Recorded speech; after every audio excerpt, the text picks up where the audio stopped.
Hey folks, today we're going to talk about the benefits of integrating the shadow. So once we've gone through enough of this process of integrating the unconscious contents that we project out on people, situations, and ideas, there are a number of great benefits, life-changing ones actually, that come with integrating the shadow. And this is an act that, or an achievement rather, that most adults still in our society have not achieved. And there's still yet more work to do, but we'll get on to that. So, here are the benefits. Number one, you become more self aware of yourself, the assumptions that you make, the experiences that condition these assumptions, that form these different lenses that we have for seeing the world. We increasingly are able to realize moment to moment the projections that we might be making onto people, situations, and ideas. Now, these projections, as they are defense mechanisms, they can distort reality and what's really going on. And when we realize this and make it a habit of our being to realize that our shadow is at work, wherever there is turbulence within us, then we can become more aware of this and take a moment to check ourselves. We can then change course in terms of how we react to situations and relationships and deal with them in a more constructive way that's less biased. And related to this as well is a greater level of mindfulness as the inner turbulence, tension, anxiety, traumatic energy that is stored in our mind and also in our body gets released. We have a greater sense of balance and peace in our lives, which is always a good thing to have, right? And so this also gives us more time to avoid acting out in situations, projecting, um, getting defensive, because when you can see the reasons for why you're being defensive and their roots, just that realization alone takes away that energetic charge that we're could be releasing onto other people. Um, and so that mindfulness gives us more space, it's more tranquil, but it also gives us more of a sense of groundedness in each situation, which again can be very helpful at a practical level.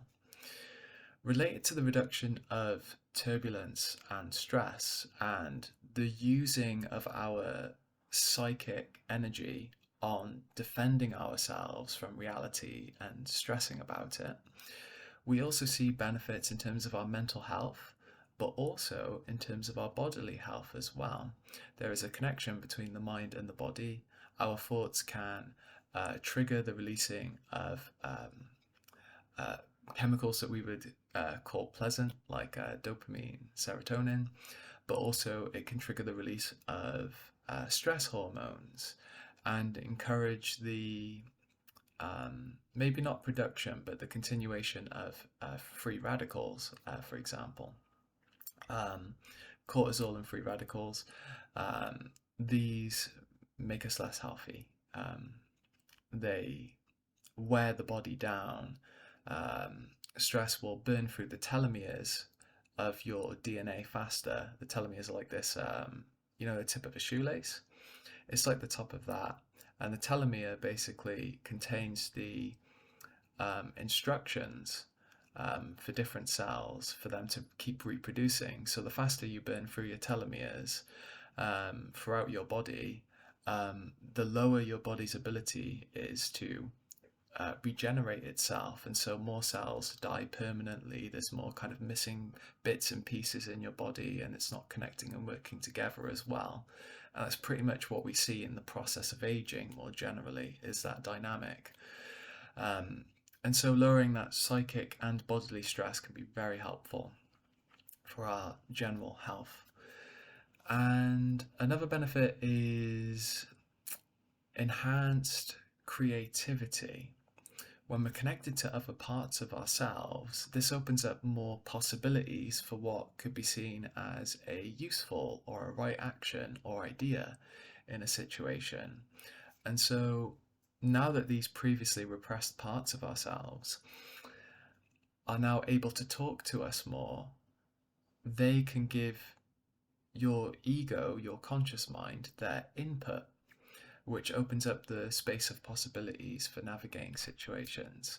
Um, it could be in creative projects, business work, relationships. There's just a wider set of possibilities and combinations of different facets or elements that you can bring together, because there is less of a sense of tension and contradiction between different parts of your psyche. So that's another really great benefit. Another benefit is that you can work more in terms of changing the patterns, the behavioral patterns that are at play in your life. When we dissolve the blocked up energy that kind of keeps us in sort of self destructive loops or just an unhealthy habit, um, or that constrain our ways of thinking and doing things, um, by being able to release that and get into this wider space that we've been talking about, you are able to see the wider pattern from a bigger picture perspective, where it came from in the past, and by dissolving the tension and energies that are tied in that link, that cord between your present and the patterns that are going on, and the past that um, led to the creation of these patterns, when you sever that cord or dissolve it, this empowers you to make deeper changes in your life. You now have an inner toolkit for changing, as well as the outer toolkit of making new routines, habits, using productivity tools, and this kind of thing. You have an inner and an outer toolkit. And the inner one can solve the problems at their root cause as well, which is another powerful element to it. Um, you also get a wider perspective in the sense of seeing through the conditioning of the wider culture at large, because we grow up in a societal setting that basically the vast majority of us, we go through similar enough experiences in school, in walking down the streets, in absorbing culture and etiquette, rights and wrongs, do's and don'ts. Um, we have such a vastly shared collective experience within a bubble.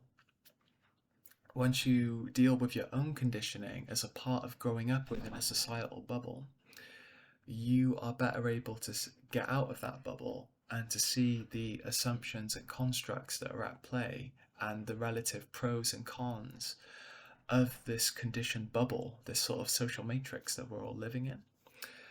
And so that can be very useful, not just in terms of your creativity, but also in just being more aware of how other people are. And just as you have done with the shadow work and linking your present with your past, you can see very similar patterns in other people. You can get a sense of why they are the way they are, and you can use that understanding to navigate your relationships with those people too.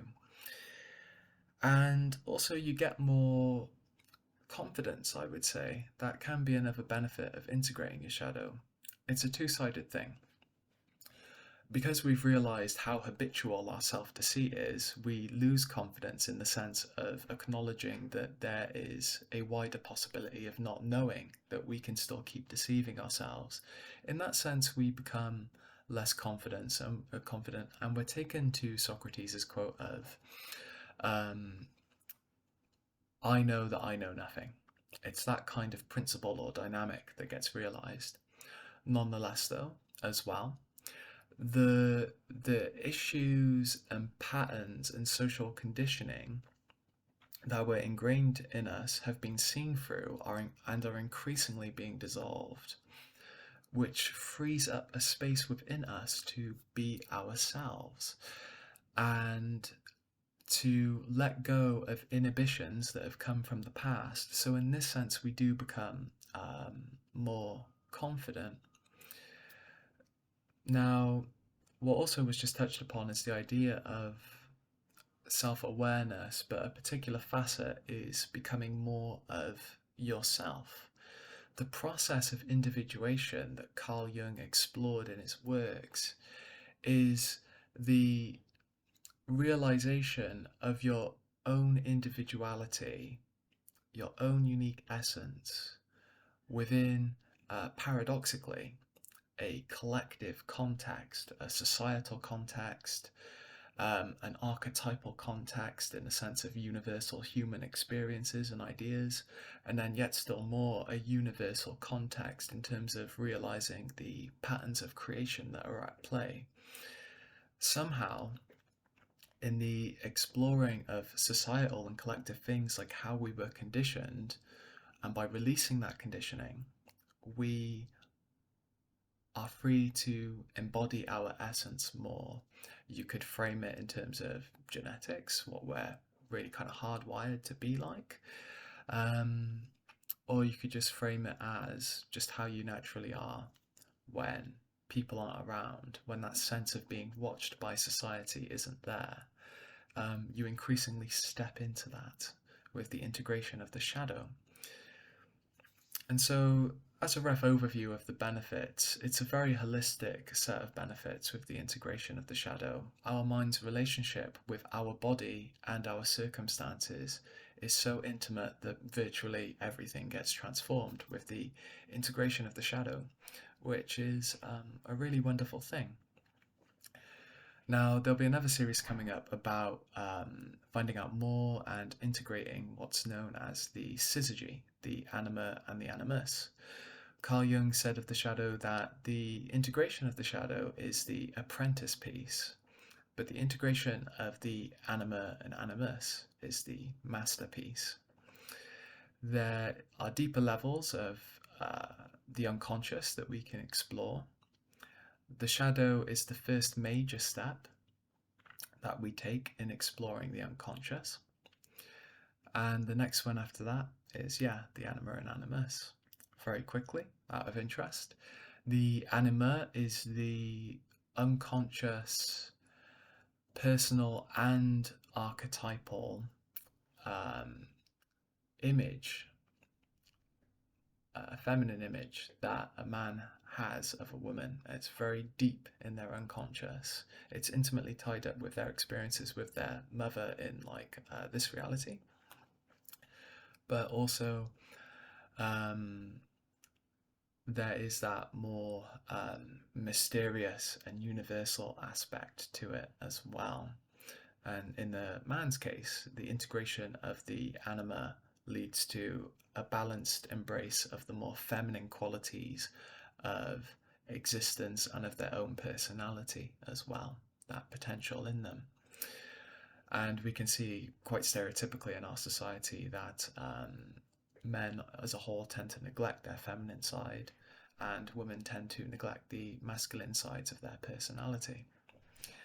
There's a lot of nuance to the anima and animus that we'll explore. But then the animus too is the unconscious masculine part or deeply embedded image of the masculine that women have as well. And when we integrate the two, we get an even greater degree of wholeness, perspective, nuance of personality, creativity. The benefits that I've pretty much just explained to you get expanded even further. To cut a long story short. So I hope that you found this video interesting and useful, and if you have any other thoughts and comments, do let me know. Have a great day.